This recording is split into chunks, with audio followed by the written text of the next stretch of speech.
stay alive.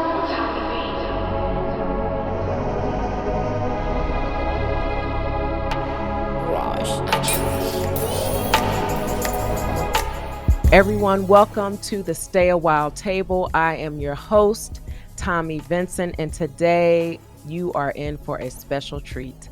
I have joining me at the Stay a While table my oldest daughter, Desiré Vincent Levy. And she is a woman of many hoods: wifehood, motherhood, entrepreneurhood. And most importantly, she's a part of the womanhood.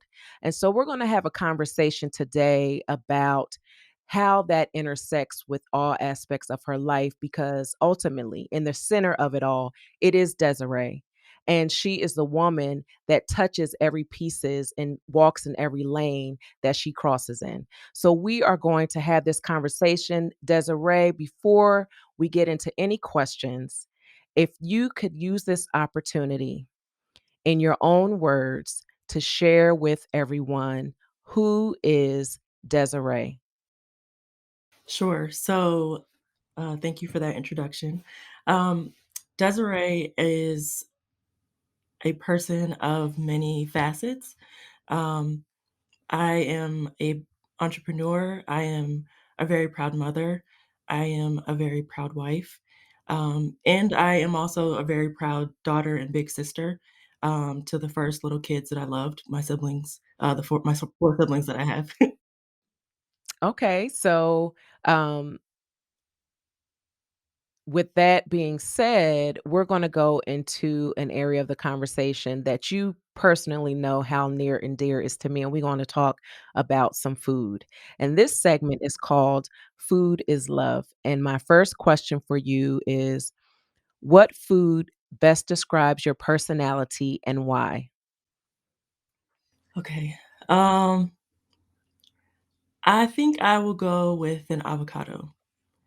I would say an avocado because they have a lot of nutritional value, but they can also spoil if you don't eat them fast enough. Um, and actually, no, I don't wanna be an avocado. I wanted to say something about how I know my nature can be temperamental, but that didn't come out right. Um, can I come back to this question? Sure. Okay, so the next question is, name one recipe that is special to you and why. Oh, that's easy. Sweet potato pie. It is the recipe that I got from you that I feel the most confident cooking, and also it's like something that is always a welcomed gift that I love to give to people, um, over a whole variety for a whole variety of reasons. Last year when the pandemic kicked off, I just woke up one morning and felt really inspired, and I baked a bunch of sweet potato pies and dropped them off to my friends because it was me trying to give hugs, even though we still had to keep distance with everything that was going on. Mhm. Yeah, and I believe that cooking is a gift that keeps on giving, and I say that all the time, but I truly believe that. Like, I shared my recipe with you, but my recipe, it was inspired by my Aunt Darlene. And the very first time I made sweet potato pie was in her kitchen, and I'll never forget it. And as I, continue to grow in my style of cooking, I still, when I make those sweet potato pies, I think about that moment in her kitchen. And so now, hearing that that recipe is special to you, it really just is a constant reminder that cooking truly is the gift that keeps on giving. So the next question I have for you is, name a time in your life when food was healing for you. Well, I feel like I can say right now, I have some health challenges that I'm working through, and food is the first place to start with seeking it out for like the nutrients, to kind of help heal some of the things that I have going on. Um, and it's something that I'm really intentional about. It's enjoyable, but it's also I know it's our first medicine. So I've been spending a lot of time being thoughtful about what I'm eating and making sure that all the things I'm eating are really tasty and really good for me. Mhm. Do you mind if I go back to my avocado question? Yes. So I'll re-ask you the question, Des. What food best describes your personality and why? The food that best describes my personality, I would say, is an avocado still, um, because it is very nutrient dense, but it's a sensitive it's a sensitive piece of produce, and I can be really sensitive, but I've also realized that to be one of the gifts of my personality, in reading people and reading rooms, and it's something that I've grown to be more grateful for. Mhm. Yes, that whole being able to discern a space is truly a gift. And being in a space and not only being able to see things, but being able to feel things, that is definitely an anointing that you have displayed pretty much all of your life. Not there was points obviously when I didn't understand and recognize gifts that God gives us. However, when I did become aware, I immediately knew that was one of your gifts. So that is the perfect description for you. So let's get into the main course of our conversation. And our topic today is choosing motherhood doesn't mean losing womanhood. And you and I have had some really great conversations around this specific topic. I think that I was thinking about our conversation today, and I'm like, me and Des, we always have these conversations that I feel like we are, saving the world in some of our conversations. And they're just you and I having them. But I think that right now we have an opportunity to give people the luxury of listening into our conversations. So, the first question I have for you is, how do you define motherhood? It's a gift. I feel grateful every day that I get to be Rosie's mom. It's a gift that changed me in ways that I could have never even anticipated or knew I wanted or needed. But it is truly it's a gift. It's a hard gift sometimes, but it's the best gift I've had. So, okay, so defining motherhood as the gift, how would you define womanhood? Well, I feel like womanhood is the training ground and the preparation that I've had, navigating the world and who I am, as a woman, as a Black woman, to be intentional about what I want for myself and what I want for my daughter in particular. What is the world that I want her to inherit? What is the world that I want her to see and to experience? That's all informed by my own journey as a woman to date so far in the 34 years that I've been on earth. So, part of this conversation, it goes into, how society defines the liberated woman. And, you and I, we've talked about aspects of that we just don't agree with. How would you take what you shared in both of those aspects of motherhood and womanhood and wrap that into the liberated woman? What does she look like? Yeah. I think that very often women feel like they have to choose between being a mother or being ambitious in your career or having things outside of your home. And there are some circumstances where I think that I understand why people feel like they have to choose one or the other. Um, but for me, that's never felt like it made sense. I always knew that I wanted to be a mother, and I still feel like I have things inside of me that I have to do. So for me, it was just figuring it out and making decisions that kind of pursue both or are invested in both, but just being really intentional and also accepting that it's a dance. I can't do everything at one time. I can do everything, but not all at once. So just being really thoughtful about what I am doing and when I'm doing it, and what is it moving forward? is like right now in this last, I don't know how many months it's been, 10 months.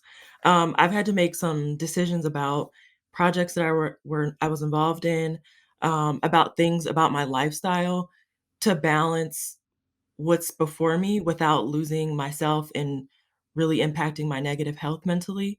Those weren't easy decisions to make. Resigning from projects, um, choosing to take time to just kind of be still so that I can make sure I'm showing up well, as a mother in the environment that we're in right now, which for me looks like we're at home with me and DeAndre and Rosie, and we don't have a lot of additional help. So between me and DeAndre, we're working that out, to make sure that Rosie is cared for and, we're attentive, but we also have time as our individual selves to do the work that we need to do, or the variety of things that we have going on outside of parenthood.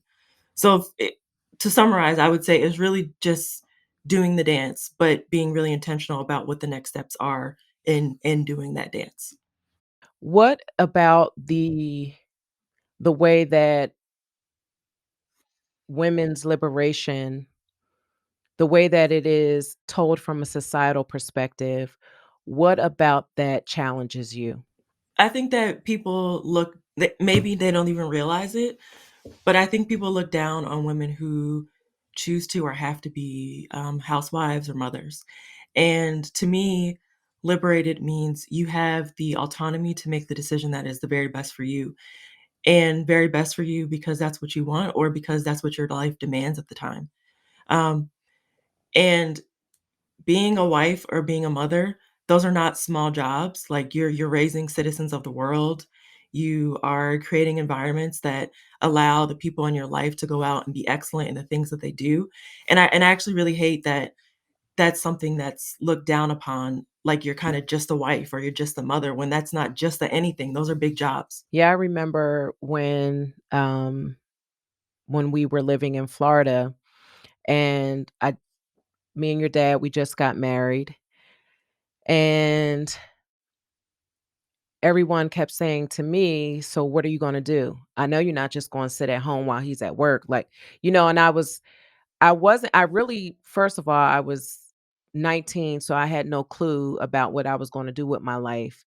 But I definitely didn't process well with that pressure because immediately I felt like I had to spring into action because it was like, "Oh, well, then I must can't stay at home and take care of home and take care of my family. I got to figure something out."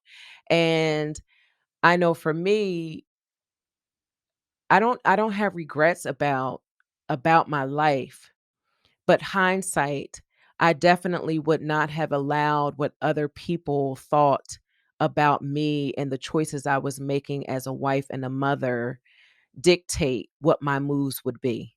And so I think it's so important that every woman recognizes that being liberated means you get to make the choices you desire to make. Whatever fits for you is what you need to do. Whatever is best for you is what should be deciding your next move. And so, like you, that pressure that I believe, and even when people don't directly say it, there is negative connotations that are associated with women who choose to be at home, who choose to, raise their children, whether it's a choice or just their current circumstances demand it. And so to me, that's not liberated. When you're talking about that, how is if we're talking about liberation for women, that should encompass every woman and whatever she chooses to do with her life because Mhm. that's the point of Mhm. being free. That the pressure that you mentioned, that is, like, very real in the atmosphere. Um, like, it feels like something that I have to push back on all the time, um, just because people come to me with so many expectations for who they think I should be, whether it's me as a mother or me as an entrepreneur or any project that I'm working on. And I also have quite a few friends that, they're really career driven, they don't have kids, but they feel the pressure too, like, "Oh, man, am I missing out on life because I don't have a child?" But then I also have friends who their primary focus in life is being a mother, um, and they feel pressure like, "Oh my gosh, am I missing out on life because I'm not out here getting this bag or doing this thing," or like whatever they're supposed to be doing or feel like they're supposed to be doing, and it's just I I I hate the pressure too because it's just like, why do people feel so entitled to have so many opinions about what they think someone should be doing when we have to trust that people are making the decision that's best for their life, and whether that looks like being devoted to being a mother, a balance of both, a working mother, or just someone who wants to pursue your career. I think people are really invested in having too many opinions about what women in particular should be doing. Um, and that does not feel liberating, and it feels exhausting sometimes, honestly, to have to be kind of pushing back on that instead of just feeling consistently clear to just be moving forward and doing what I'm doing that feels the best for me. So why do you think that we put so much weight into other people's opinions? Because if the point is being liberated and being free, then why do we succumb to the pressure? Why do we allow the pressure to be an active force in our life? Yeah. I wish I had a really great answer for that, but it to me, it's like, who doesn't want to be appreciated for what they do? Um, I feel like motherhood is one of the most underappreciated jobs in the whole world. Like, it is you're literally raising citizens of the world, the next world leaders, the next engineers, the next great chef, the next author. Like, you're raising these people. Why is that a small job that our work culture very often doesn't, um, support people to be able to do that and work, so we're really divided and you should be doing one or the other. I don't know, I don't it's just even in trying to be high-minded and not acknowledge it or succumb to it, it's still something to enforce an active boundary with, like, people say things that maybe they don't even realize they're saying it, um, but it's belittling, it is a judgment, and I think it's just such a programming thing, just how our culture is that we say these things to people. If you just think about your life and how you were in your 20s and how you are in your 30s, time deals with all of that. Like, yes, the desire is for women to get it earlier so they don't have to carry the weight of all of that and the pressure that seen and unseen that they feel and the judgments that they feel casted upon the decisions that they're making in their life. But when you reach a certain time in your life, I'll be honest with you, you don't really give a darn. Like, you don't, because you recognize how much time and effort and energy you wasted being concerned about what people have to say and think about your life and the decisions you've made that were filtered through somebody else's thought process. And you spend a period of time pretty angry at yourself, that like you allowed for someone to dictate the course of your life. But then you snap out of that, and then you like, I'm just going to do me. And me includes anything I desire to put on my plate. That's my choice. If it's on my plate, it's because I put it there and not because someone else put it on my plate or, is requiring me to have it on my plate. And so time does that for people. I guess that's, that wisdom that we get for, getting older. And that's why I think it's so important for older women and younger women to connect. I believe, like, for myself personally, I keep seasoned women in my life because there are things that I'm experiencing that they've already been through. And being able to talk to someone who's been there, done that, and they're still standing is a critical piece to me navigating and potentially, not stepping on the landmines and being able to come out successfully in my way, but having their wisdom crowning me to really have me walk through like the queen that I am. So that's how I feel about that whole situation.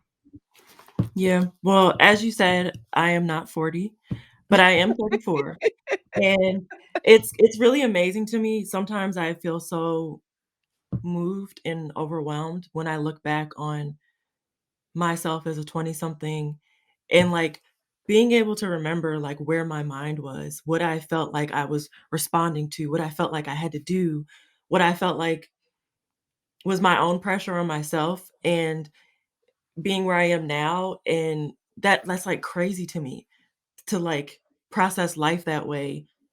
But yeah, it's like something that feels like the older I get, the less I feel invested in wanting to move according to how people think I should be moving and really doing what's best for me. And I really believe and I hope that when I'm 44 and 54, I'll look back on 30 something Desiree and be like, dang, you didn't grow again. Care less and less what people think. How was motherhood modeled for you growing up, and what did you associate with motherhood? Yeah. Well, I'm talking to my mom right now. Um, I've seen you wear so many different hats. Recently I posted on Instagram how when I was in 3rd grade, probably 1st grade to 3rd grade, I had really wild hairstyles that, like, little kids shouldn't have. They were real grown. Like, I had flips, I had finger waves, because you were a cosmetologist, so you tried out all the stuff on me. I got to see that progress, to when I think I was in middle school and you opened your salon, and seeing that, I remember when you had the grand opening that me and my cousins, we were servers, and secretly, like, tasting the snacks, but we were servers for everybody who was coming to, like, see the salon, and then when I was in high school, I worked at your salon. So and then now, I've seen periods of time where you've always been like the manager of a lot of things and inside and outside the house, but where you've been more focused at home.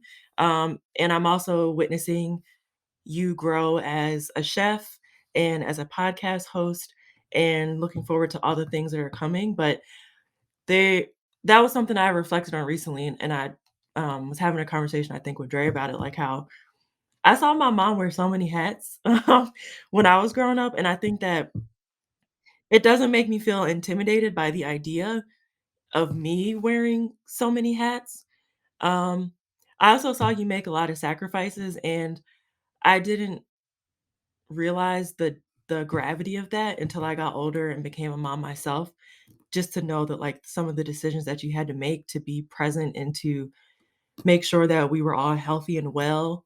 Um, and you had 5 kids, so I have one. But you made a lot of decisions that I don't take for granted, and I'm grateful. And I just really hope that when Rosie and if we ever have future kids look back, that they will be like, "Dang, my mom, she was doing this, she was doing this," but she also was really present, and she always made us feel like we really mattered to her.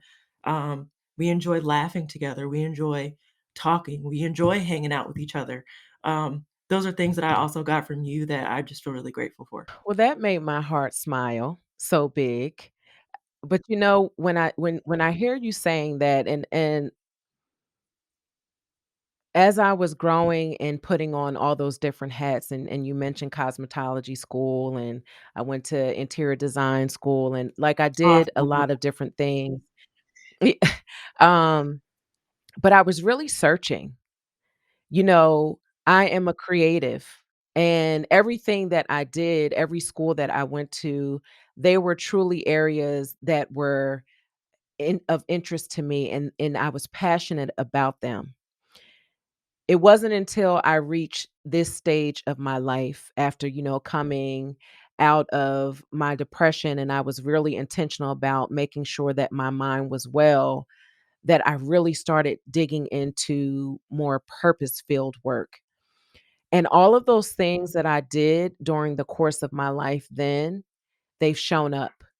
Like, I utilize those skills and, it's further evidence that God really does use everything to work together for our good. So, like, none of it was for nothing.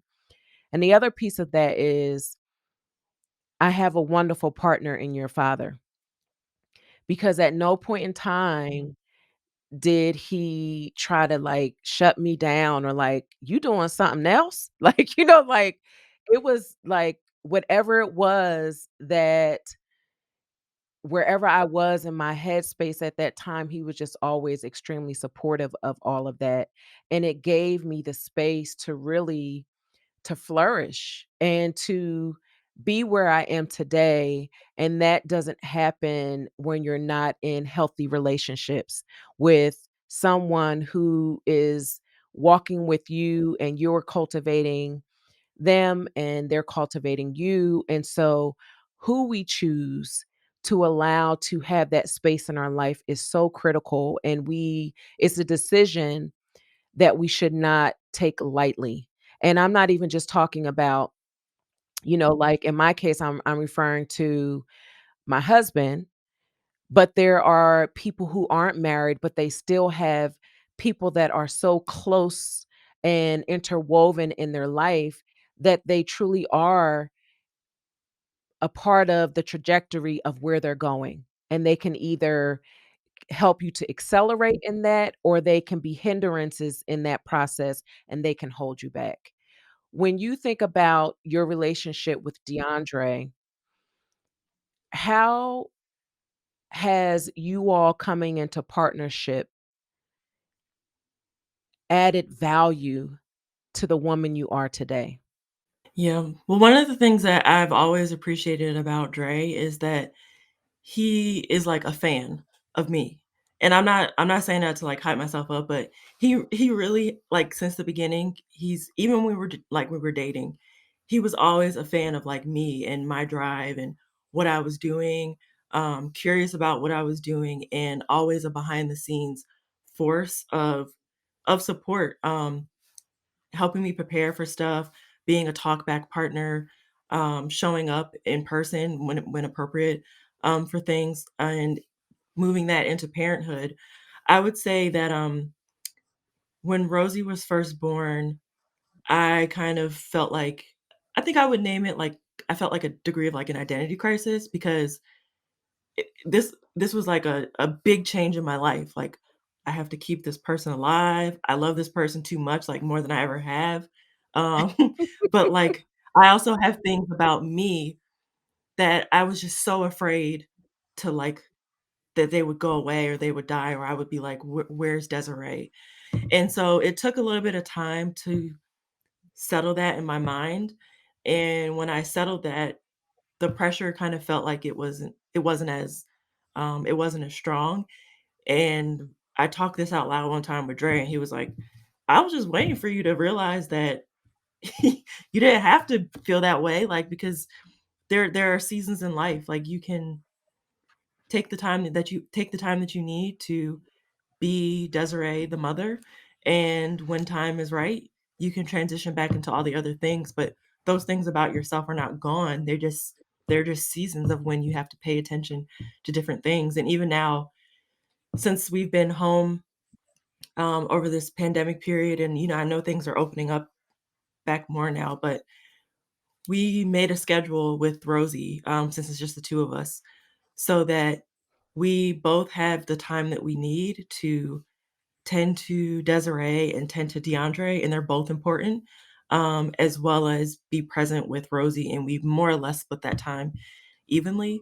And the structure of that in itself has been very helpful um, over this, I guess, year and a half period of time that we've been home. But I just really appreciate that that's a flexibility that we have, and beyond, in addition to the flexibility, it's the will that DeAndre has as my partner to make sure that my time is central as his, to be able to take care of myself and to do what I need to do. Yeah, and I'm so grateful that DeAndre is a true fan because you are a rock star. You Thanks, are man. like Um, and I love that about DeAndre. Like you can tell when somebody is truly in your corner. And I can tell by the way he looks at you. I can tell by the way he shows up for you and he supports you in everything that you're doing. And that's why I'm saying you have to choose your partners wisely. And I know sometimes our experience in life and what we witnessed in other partnerships as we were growing up, that may limit what we've seen in healthy relationships. But when you Mhm. do work to identify what matters to you, what causes you to tick, what allows you to thrive, and you really take the time to get to know you and to love every aspect of you, then you'll attract and you'll pursue partners who are going to see you for who you are, celebrate you for who you are, and not require of any of you to be left behind and left out of the equation. And so I'm truly am grateful for your family life. I'm grateful for the mom that you are, the wife that you are, and more importantly, the woman that Desiree has become. It's been a joy and a pleasure to watch you on this journey in womanhood. Oh, thank you, mom. So you've got a full plate with your business, your activism, as well as being a mother. Some people say that you can absolutely have it all and do it well. Others say something will go lacking. What has your experience revealed to you? Yeah. Um, my experience has revealed that I need to make myself a consistent part of my to-do list, if you will. Because that was one of the biggest changes and challenges, in the transition of becoming a mom and continuing to work on the variety of things that I work on, is I fell to the side. And it wasn't because I didn't necessarily have the space, but like mentally, I was just so focused on everything else that I just kind of looked up one day and realized like I don't like how I feel. Um, I feel tired all the time. I feel like I want to get my hair done, and just being sure to keep myself central. And because when I feel good about me, then I show up better for everything else. And I don't feel as overwhelmed because I can see all the other stuff. And but I also know that like I'm in a good place. I feel good about, you know, my energy. I feel good about because I got my workout in. I feel good because my hair is done. I feel good because I have had quality time with DeAndre, or I've had quality time with Rosie. And I've had quality time with myself. So just that was a big change that I mean, honestly, I'm still working through, but I'm on the upward trajectory of like getting that in a place that consistently feels good to me. Mhm. We're constantly discovering new things about ourselves as women as we get older. And the hope is that as we learn and grow, we teach our children how to learn and accept themselves.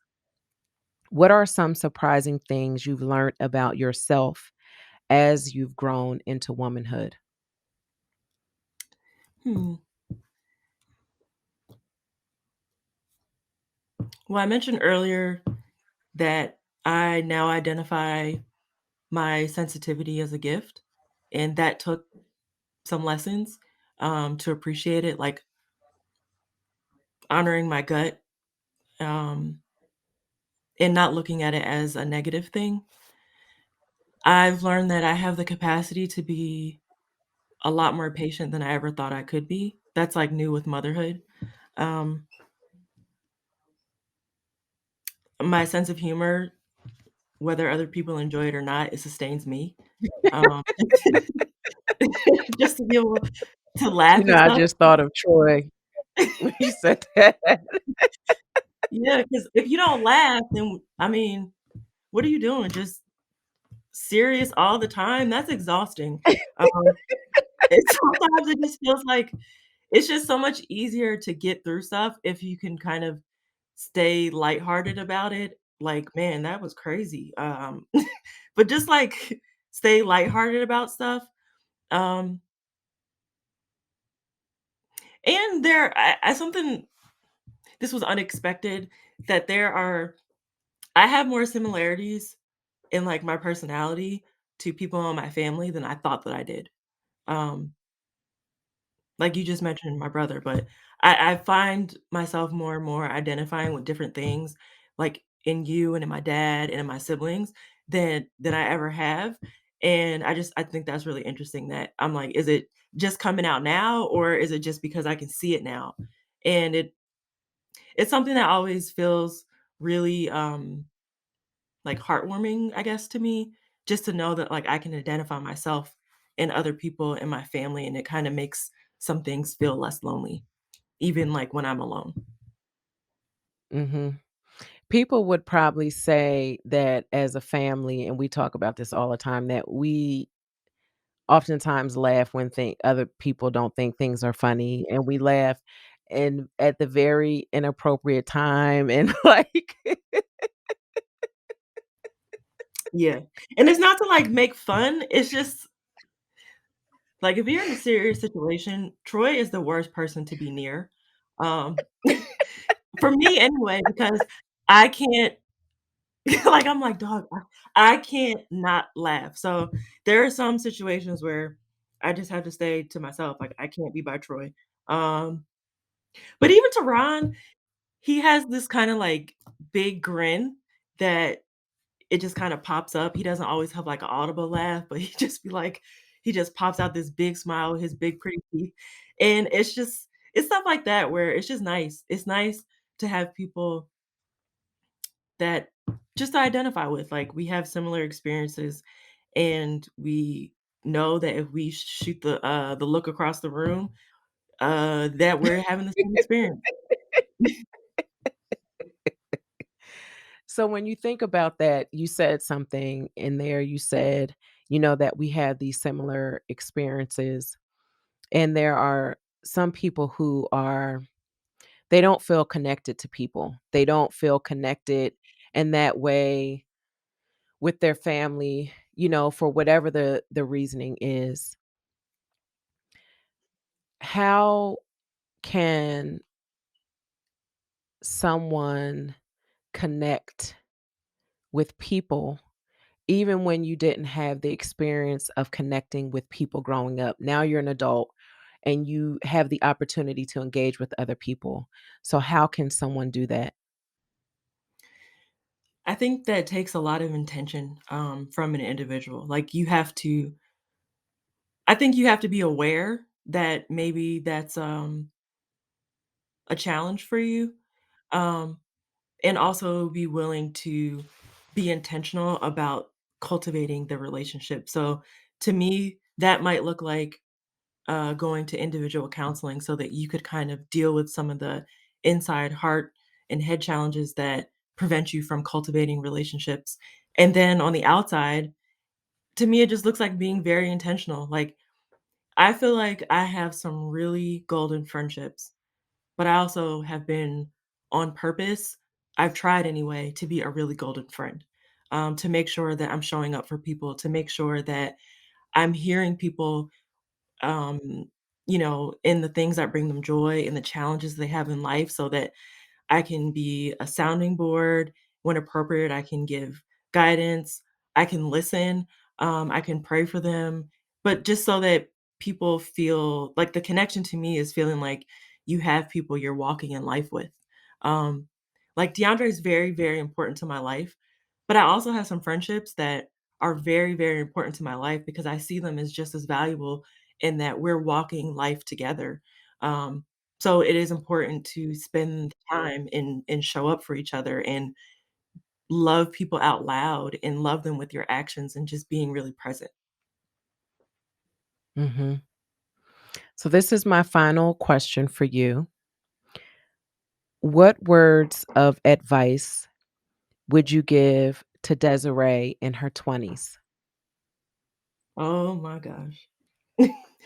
Um, actually, this isn't hard because I think about this a lot these days. I would tell her to choose herself.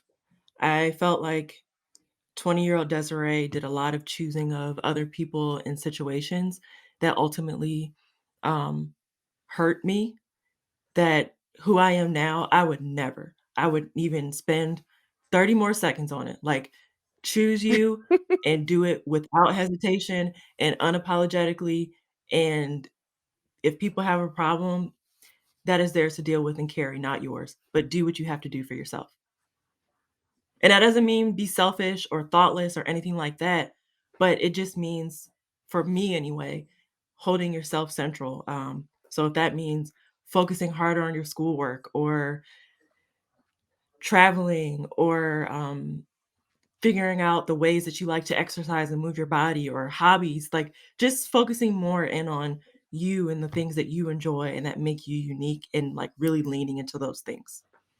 Um, because to the extent that I did do that, I feel like that's served my life very well, and it's also why I feel like I have the foundation to do a lot of the work that I do right now, because I did spend a lot of my time in my 20s, like, just really focused on trying to grow myself professionally, and that's really served me well for where I am in life right now. Mhm. So now I mentioned that you are a rock star. So could you just take a moment to share with everyone what is Desiree up to these days and how can people stay connected with you? Sure. So my biggest project that I'm working on right now and that I'm excited for, I've been executive producing a documentary for the Detroit Free Press that will be coming out next year. The date is TBD, but I will be sure to share on social media all of that information once we have it. Um, you can find me on Twitter. That is the only public facing social media that I have at the moment. Um, in addition to the documentary, I am the co-founder of an organization called Detroit Kitchen Terminal. And before COVID started, we were in the process of we found a space, we were negotiating a lease so that we could start to build out our space and open up our culinary classroom.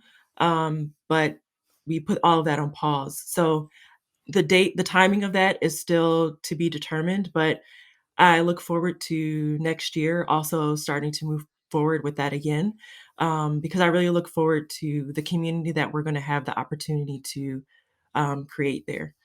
Um, those are my two primary projects of focus right now. And if there's anything else, you will certainly hear about it on Twitter. And my Twitter handle is at D Vincent Levy. Mm. To be that's what I'm talking about. Never be ashamed or take a back seat to who you are and what you got going on because you're doing some wonderful things and you did not get to this point in your life without obstacle, without challenge. And so if nobody else celebrates you, if nobody else celebrates me, and if nobody celebrates whoever is listening to this, you better celebrate yourself. Show up for you every single day because it is critical that you are your most loudest, greatest advocate, cheerleader, whatever you need to be for you to make sure that you continue to thrive.